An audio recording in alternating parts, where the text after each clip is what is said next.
Lock down کی وجہ سے شہری گھروں میں محصور، پیشہ ور بھکاری آزاد، بھیک مانگنے والوں کی یلغار، پیسے لیے بنا جان ہی نہیں چھوڑتے، شہری کوفت میں مبتلا۔ لاک ڈاؤن کی وجہ سے جہاں شہری گھروں میں محصور ہیں، وہیں پیشہ ور گداگروں نے جینا دو بھر کر کے رکھ دیا ہے۔ جہلم پولیس نے شہریوں کی شکایت پر کارروائی کا آغاز کر دیا ہے۔ بابر حسین رپورٹ کریں گے۔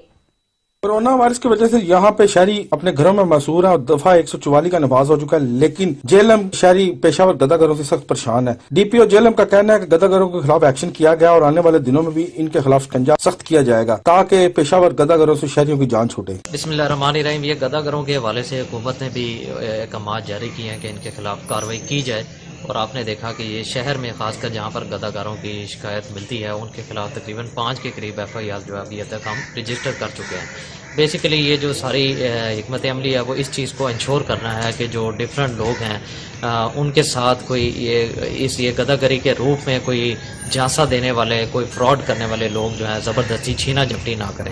تو یہ حکمت عملی ہماری جاری رہے گی، اور میں نے پچھلے کچھ دنوں میں اپنے شہر کی حدود میں 4 مزید کیو آر ایفس کا اضافہ کر دیا ہے، جن کو یہ احکامات جاری کر دیے گئے ہیں کہ جہاں جہاں یہ پروفیشنل گداگر نظر آئیں ان کے خلاف ایف آئی آر کریں، ان کو گرفتار کیا جائے۔ بلا شبہ پیشہ ور گداگر مستحق لوگوں کے لیے بھی مسئلہ بنے ہوئے ہیں جو کہ اپنی سفید پوشی کی وجہ سے کسی سے بھیک نہیں مانگتے، لیکن یہ پیشہ ور گداگر انہیں اپنی گداگری پیشہ بنا لیا ہے، جس کی وجہ سے شہری سخت پریشان ہے۔ کیمرہ مین حسنین علی کے ساتھ بابر حسین، سچ نیوز جہلم۔